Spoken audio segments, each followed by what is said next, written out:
वो कितनी है। तो उस वजह से मैंने मुनासिब नहीं समझा। हार जीत तो अल्लाह के हाथ में है, लेकिन सेनेट के अंदर अगर जो भी क्वालिफाई कर जाएगा इसको, वो एक आइनी तौर के ऊपर वो 6 साल की कुर्सी है।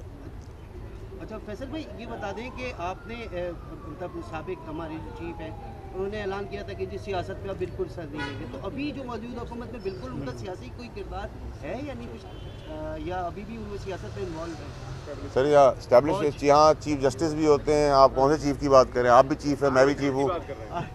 देखिए जी, थर्ड वर्ल्ड कंट्रीज़ में किसी का भी अगर आप कहेंगे कम्प्लीटली कोई कनेक्शन नहीं होता, तो थर्ड वर्ल्ड कंट्री के अंदर, बल्कि अब तो फर्स्ट वर्ल्ड कंट्रीज़ के अंदर भी ये चीज़ें होती हैं। जब भी आपकी मुल्क की बका सलामती और बॉर्डर लाइन की बात आएगी, तो नेचुरली जिनका जो काम है वो करेंगे। इस तरह तो बहुत सारी जगहों के ऊपर हम कोर्ट्स का भी काम देखते हैं कि वो सियासी काम है जिसके अंदर कोर्ट्स भी इंटरवीन करते हैं। जहाँ जिसकी जो ज़रूरत होती है वो इंटरवीन करता रहेगा। अच्छा, आप इमरान खान को बड़े जज्बाती तो लगाव था आपका खान साहब से, आप प्रेडिक्शन भी करते हैं, तो आपके ख्याल में बानी तहरीक पाकिस्तान जो कि अब सुन्नी हज कौंसिल में तब्दील हो चुकी है, क्या मुस्तकबिल क्या, वो कब तक जेल से सियासत में क्या मुस्तकबिल है? देखिए, आज की तारीख में तो अगर आप मुझसे पूछेंगे कानूनी तौर पे और सियासी तौर पे, तो चांद पे हुकूमत बना सकते हैं सारे, और अभी तो उनके लिए कोई और चीज़ है नहीं। आगे वक्त हाल वक्त ज़रूरत पाकिस्तान में बहुत कुछ हुआ है, तो उसके तहत तो मैं कुछ भी नहीं कह सकता आपको, लेकिन एज ऑफ नाउ वो चांद पे हुकूमत बनाएं तो ज़्यादा बेहतर है। अच्छा सर, ये बताइएगा, आपने जो है वो बात की थी कि सदारत जो है वो आपको सदारती हाउस में आपने कहा था कि आपको सदर जरदारी की तस्वीर मानते हैं, या उनके लिए कोई पैगाम है इस मौजूदा सूरत हाल में उनको क्या करना चाहिए इमरान खान को? देखिए जी, मैंने तो जो उनको समझाया था उनको मेरी समझ आई नहीं थी, और आगे भी जो मैं समझा रहा हूँ वो उनको समझ नहीं आ रही, तो वो उनकी मर्ज़ी है। उनका कद काट एज अ सियासी लीडर बहुत बड़ा है, तो मैं तो उन तक नहीं पहुँच सकता, लेकिन जो चीज़ें मैंने उनको उस टाइम पे कही थी वो सुन लेते, काश तो बहुत बेहतरी होती। आज भी मेरी उनसे गुजारिश ये होगी, मौला जट की सियासत छोड़ें, जमहूरी रास्ता निकालें, भंवर से निकालें अपने आप को भी, पाकिस्तान को भी, इदारों को भी और कौम को भी। अच्छा फैसल वावड़ा साहब, ये बताइएगा, आपने इलेक्शन से कबल प्रेडिक्शन की थी कि आपको सदर जो है वो जरदारी नज़र आ रहे हैं, वो पूरी हो गई।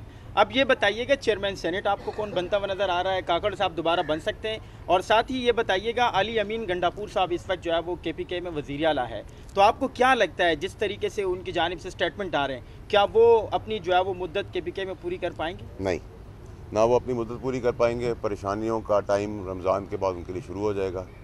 जो भी 9 मई के अंदर नॉमिनेटेड हैं, कोई भी आइनी तरमीम या नामुमकिनात में से तो कोई भी चीज़ पाकिस्तान में नहीं है। अच्छा, जो 11 बजे ओथ ले सकता है और वही 11 बजे जेल भी, 11 बज के 1 मिनट जेल भी जा सकता है। ये तो पाकिस्तान की तारीख रही है, तो उस तारीख के हिसाब से चला करें।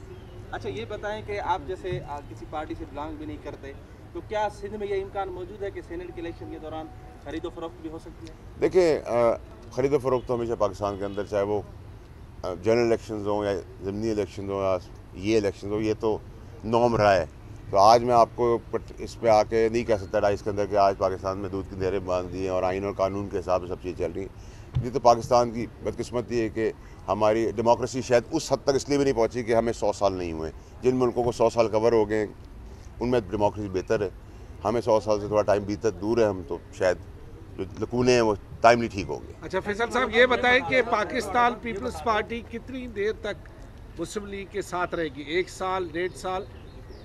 देखिए, मौज़ाती तौर पर अल्लाह की मदद आ गई तो 2 साल होगी, फिर वो खुद मैदान में होगी, स्टीयरिंग व्हील पे होगी। ये मेरा एनालिसिस है, क्योंकि एक तो ये हस्ब हाल हस्ब ज़रूरत दोस्ती है। इसके अंदर पीछे आपने देखा है माजी के अंदर इलेक्शन के आखिरी दिन तक भी क्या होता रहा, और 20 साल में जो मियाँ साहब ने जरदारी साहब के साथ किया है, उसके बाद उनके लिए भी बड़ा मुश्किल काम है कि वो भूल जाएं सारी चीज़ें।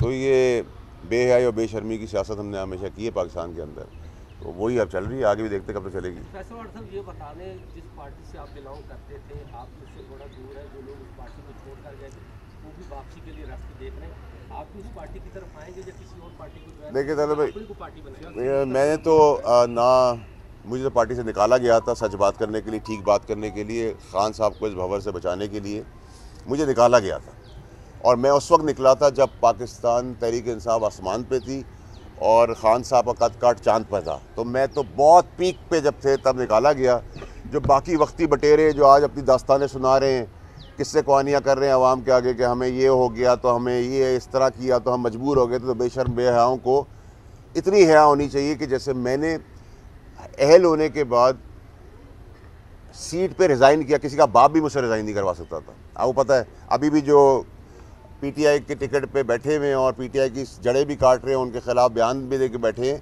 वो क्योंकि टिकट पीटीआई का, तो मैंने टिकट पीटीआई को वापस किया। चेयरमैन साहब का टिकट था, मैंने वापस किया। और आपको याद होगा कि मेरे जो ओपोनेंट थे उनको हटाया गया, मुझे बहाल किया गया, फिर मैंने रिज़ाइन किया। तो मैं तो समझता हूँ कि असूल की सियासत जो आज मासूम रोते हुए बच्चे जो हैं वो ये ना बताएं कि 9 मई में उनके साथ क्या हुआ, तो वो हाथ उठा के आ गए और वो छुपे हुए थे और उनके साथ बहुत कुछ हुआ। उनको कहें हया ये है कि अगर तुमने खिलाफ बात की है और तुम मानते हो, उस कुर्सी से भी हटो जो तुम्हें पार्टी नहीं दी थी। तो ये हया और गैरत तो है नहीं पीटीआई के अंदर जो सीटों पे बैठे हुए हैं। आपने कहा कि वो फौजदार 2 साबित होंगी, वो तो बड़ा अच्छा जा रही हैं, बड़े बड़े फैसले कर रही है सेहत के, तालीम के मैदान में, और बड़े बड़े पैकेजेस उसने अनाउंस किए हैं, वो तो पॉपुलरिटी उसकी बढ़ रही है। देखिए मैंने तो, आपने सर थोड़ा सा गलत कहा, मैंने ये कहा था कि सूबा स्टार प्लस उसमें बुज़दार 2 नंबर 1। नंबर 2 ये कि बहुत ज़बरदस्त फैसले हुए। मैं अभी देख रहा था कि नौकरियां चांद से मिलना शुरू हो गई हैं, सूरज आ गया तो फिर अगले दिन के लिए नौकरियां चली गई हैं। और मेरा ख्याल है कि वो जो तस्वीरें लगा रही हैं वालिद मोहतरम की, वो अब आपको 3 डब्बे और थैली और उसमें नज़र आएंगे। बहुत अच्छा तरीक़ेकार है। तो आपने कहा कि उनकी पॉपुलैरिटी बढ़ गई है, तो वो सर अब आपसे कैमरे से हट के मैं अभी गुजारिश करूँगा कि ज़रा मुझे बताएं कि पैमाना क्या है।